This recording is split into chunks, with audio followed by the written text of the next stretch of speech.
I get those goosebumps every time. I need the Heimlich, throw that to the side.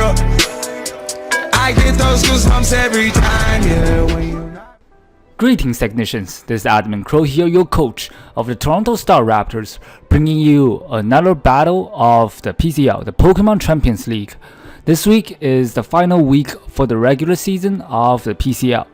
So we are taking on Facidia, the other coaches within our division. And I did mention that in my team builder, the result of this battle doesn't matter all that much. The Raptors already clinched playoffs based on the current scores and differentials, so we're just trying to have fun here. And Facidia, he's a really good player and a very good coach overall, but he doesn't have the best record this season. He's already actually guaranteed out of playoffs, and so we're just gonna try to meme it up a little bit. I did explain my sets thoroughly and the memes that I brought this week in my team builder video, which I will leave a link down in the description below. You guys can check it out if you're interested. But in this video, I'm just gonna go over my turn-to-turn thought process and see if my memes put in the finance work or not. Let's just get started. So over here, right at team preview, I see that he brought both of his hazard removal, one of them being the potential defog on Mega Pidgeot and the other one being the rapid spin Avaluk. So the my Donphan set this week is actually a standard Stealth Rocker set, so it doesn't beat the Mega Pidgeot or the Avaluk, but my strategy is not revolved around it. The Stealth Rocker is just help me trip down his team a little bit, but even if I don't get them up, it's not the biggest of deal. So I'm just gonna lead with my Masquerain here, I believe, as my initial lead, as it does match up relatively well against any mons he wants to send out. If he does lead with that Mega Pidgeot, decide to U-turn out on me or hit me up with a potential Hurricane, I do have a designated switch in as my Toxapex, a AV Toxapex this week actually. So over here he's actually gonna lead Vaporeon, probably expecting my Donphan lead, as I'm just gonna set up my webs as he goes for the Ring Dance, which is kind of weird, but we'll see what he wants to do in a little bit. So I'm actually just gonna U-turn out as he hard switch into his Mega Pidgeot to take the U-turn, and I'm actually gonna go into my Scarf Hydreigon here to put on the pressure on that Mega Pidgeot, as I did EV it to outspeed the Pidgeot. So over here I'm actually just gonna go for the Dark Pulse, as he covers any switch in he wants to make, and also will break the disguise on that Mimikyu, since he doesn't have a Dark Resist on his team, and he also covers the play of him staying in, just hit me up with a Hurricane, as I do know that I take one from full. So as he does make the play into Mimikyu to break, I will be able to break his disguise with my Dark Pulse. On the following turn, I'm just gonna hard switch out into my physically defensive Donphan to take the play rough. He does get an attack drop right here. It matters a little bit, but because the match overall doesn't matter, so I wasn't too salty about that or anything. So on the following turn, he's just gonna set up an SD, as I do know that I take a SD play rough. I'm just gonna set up my rocks right here, and also I'll be able to eat up my Figgy Berry. It's actually very nice, because I know that for sure a +2 play rough will put me in range of my Figgy Berry range. That's why I was less concerned, and also the reason I gone for rocks on the previous turn. So on the second turn, I'm just gonna go for EQ to trip down that Mimikyu once again, and there's no reason to predict right here, as I am packing the Ice Shard for this Toothless, the Mega Pidgeot, as he does predict my Earthquake and switch into the Mega Pidgeot right here. So I'm actually just gonna go straight up into my Toxapex to take the potential Hurricane. As you see that I do take that very well. He only did 29%. He actually got a max roll if he's timid. I think the max roll is 30% or something. I did EV my Toxapex so I can take 3 Hurricanes. It won't be a 3-hit KO basically, so I can stay in and just go for attacks. But he does get the confusion right here. I am confused. However, I do know that I will be able to take at least another Hurricane, so I'm just gonna stay in and go for an attack. hoping for a potential toxic on this Mega Pidgeot. But he actually busts out the defog to get rid of both my rocks and webs. I wasn't expecting that. I was expecting a rapid spin on the Avaluk. That's why I was playing the way I did. But he did catch me off guard with that defog, but it is still okay. I still have my rocker and my web user at the back. I can set them up at a later time if I wish. So over here I just alternated between Sludge Bomb and Scald, showing off my set a little bit, hoping for either a Toxic on the Mega Pidgeot or a Scald if he decide to switch. But he actually stayed in and gone for the Roost with and also take my Scald really well. The water is cold today. I didn't get a burn or a Toxic, but that is fine. On the following turn I do go for another Sludge Bomb. I don't get the Toxic once again. But as he goes into his Vaporeon to predicting the potential Scald. But on the following turn, as he goes for the Wish, I'm just gonna bust out a knockoff to hinder this Vaporeon's longevity by knocking off his leftovers. Over here, I do very well realize that he will go into his Mimikyu. There's a very good chance that he will go into his Mimikyu. But I still made the play that of going for Sludge Bomb simply because it covers the Vaporeon staying in by basically I know that the Vaporeon, there's nothing that Vaporeon can do back to me, and I can get a potential poison on the Vaporeon or the Mimikyu if he so decide to Wish Pass into that. As you can see, he does Wish Pass into the Mimikyu, and I actually finally got the poison with my Sludge Bomb. Over here I'm just gonna go into my Chelsea, the Masquerain. And as I do know that I take any hit even after a +1 Sword Stance, as I do have that Intimidate ability and I'm max physically defensive, I wanted a slow U-turn into my other members. I didn't want my Donphan to take all that damage because I don't think he can take a +2 play rough very well. And in case he does get crit with that Shadow Claw, that's why I wanted to make sure I get a slow U-turn into it. So over here I do get into my Donphan safely, and I will be able to get up my rocks and just be able to finish him off with Ice Shard because he is taking that Life Orb damage, recoil, and Toxic.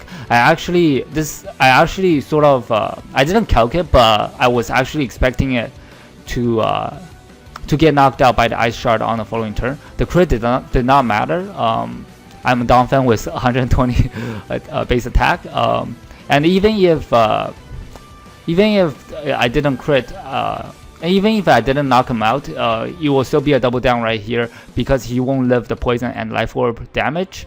And over here he's just gonna go into his Vaporeon again on a free switch in. So I actually did a little bit of calc here. I didn't want my Donphan to go down yet, simply because I want to be able to get off a potentially get up my rocks later on.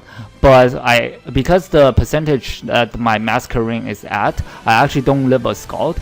It will do at least 34%. I actually calculated, so I didn't really have a switch into the Vaporeon. I didn't want to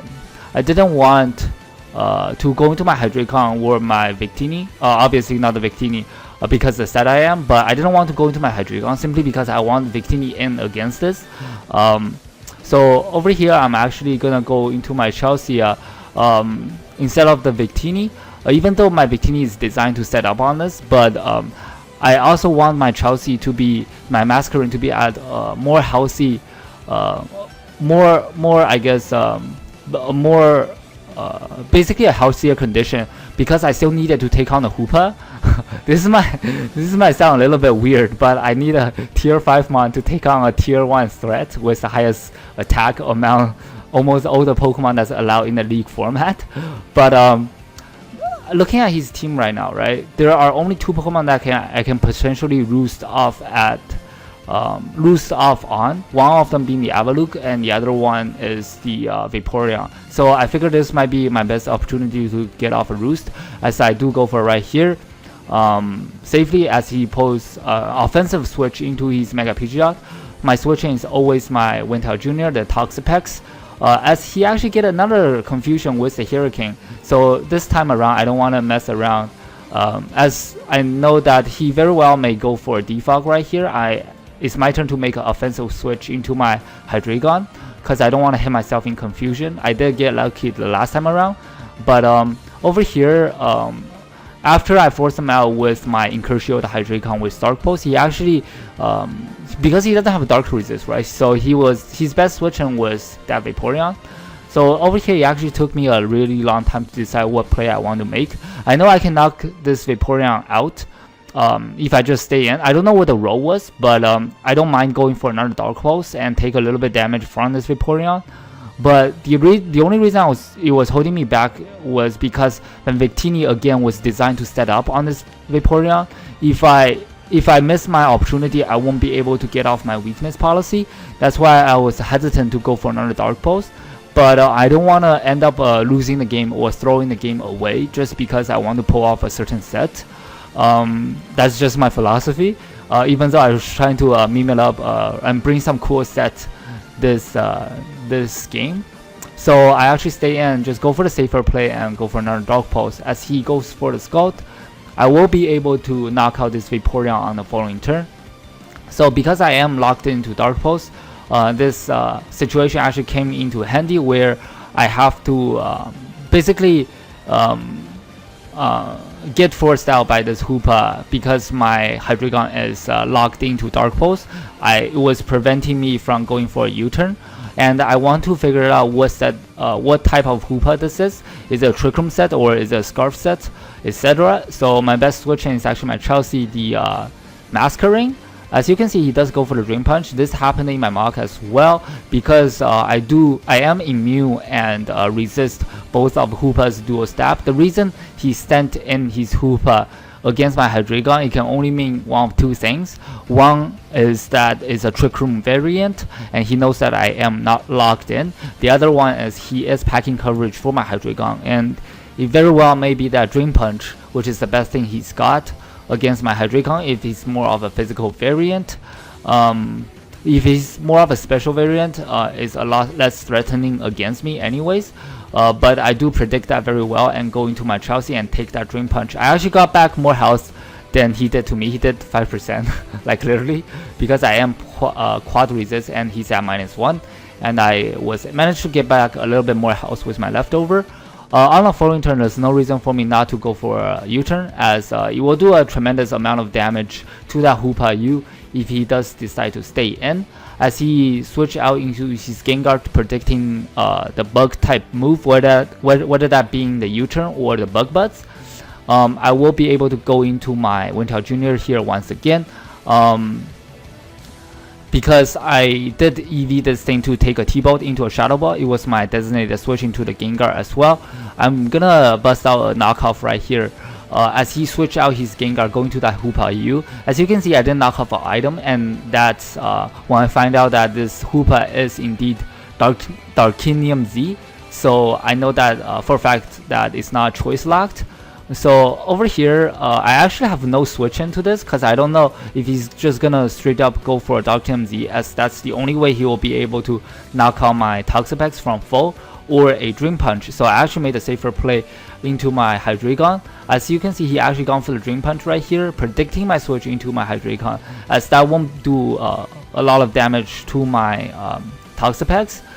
Very good play on Facilia's side for sure. So over here on the following turn, as I know that 100% outspeed, I'm just gonna go for the U-turn. As you can see, I did 100% of its health, so be able to knock out one of the biggest threats against my team. So Facilia's thought process here was that because I didn't go for U-turn the last time around, and I hard switch out of my Hydreigon into my Masquerain, he thought I didn't have the U-turn, but the fact that I was choice locked in, he forgot to consider that.